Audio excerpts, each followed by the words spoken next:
नमस्कार. स्वागत आहे आपल्या यूट्यूब चॅनलमध्ये.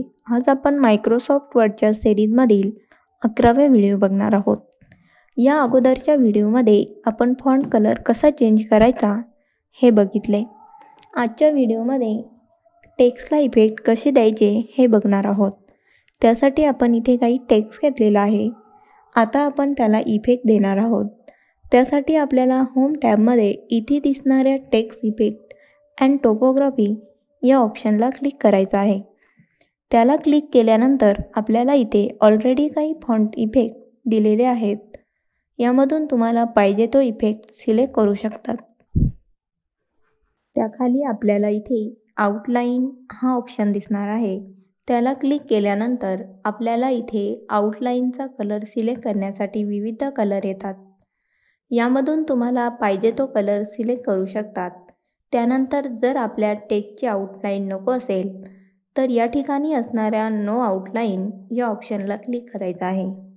यानंतर टेक्स्टची आउटलाईन ही निघून जाणार आहे आणि आपण मोर आउटलाईन कलर्समधून विविध कलर सिलेक्ट किंवा तयार करू शकतो. तसेच वेट या ऑप्शनचा वापर करून आउटलाईनची विड्थ आपल्याला पाहिजे त्याप्रमाणे कमी जास्त करू शकतो. त्याचप्रमाणे आपण डॅश टाईपची आउटलाईनही तयार करू शकतो. त्यासाठी डॅश टाईप या ऑप्शनमधून पाहिजे ती आउटलाईन घेता येते आणि डॅश टाईप ऑप्शनमध्ये मोर लाईनचा ऑप्शन आहे. या ऑप्शनला क्लिक केल्यानंतर नो लाईन, सॉलिड लाईन आणि ग्रेडियंट लाईन असे ऑप्शन येतात. याबद्दल आपण अगोदरच्या फॉन्ट कलरच्या व्हिडिओमध्ये इन डिटेल माहिती बघितलेली आहे.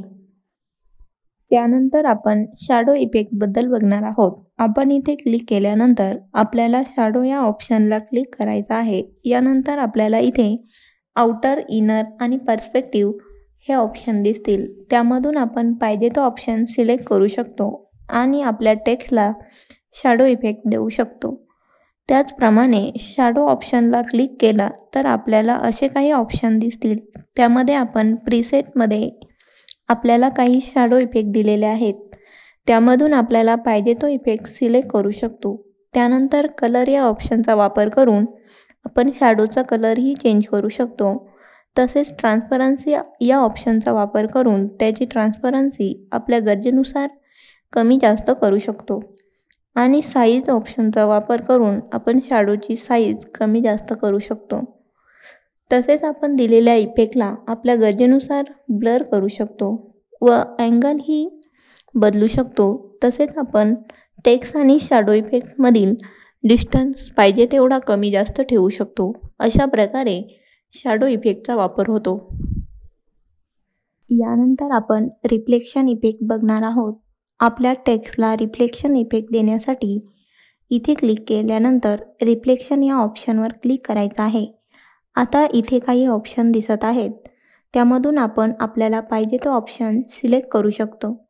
त्याचप्रमाणे रिफ्लेक्शन ऑप्शन या ऑप्शनला क्लिक केल्यानंतर आपल्याला प्रीसेटमधून आपण पाहिजे तो ऑप्शन सिलेक्ट करून शॅडोप्रमाणे ट्रान्सपरन्सी, साईज, ब्लर आणि डिस्टन्स सेट करू शकतो.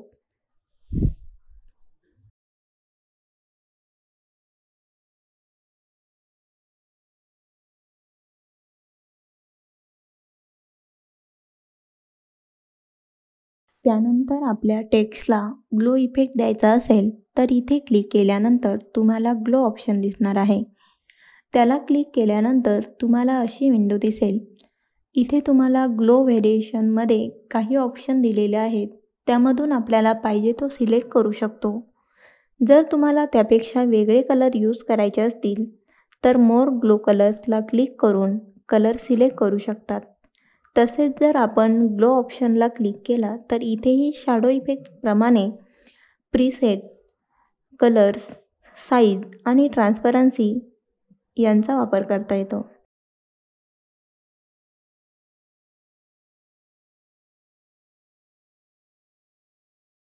जर आपल्या टेक्स्टला ग्लो इफेक्ट नको असेल तर त्यामध्ये इथे आपल्याला नो ग्लो असं ऑप्शन दिसेल.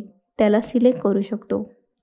अशा प्रकारे होम टॅबमधील टेक्स्ट इफेक्ट अँड टोपोग्राफी या ऑप्शनमधील आउटलाईन, शॅडो, रिफ्लेक्शन आणि ग्लो या ऑप्शनचा वापर होतो.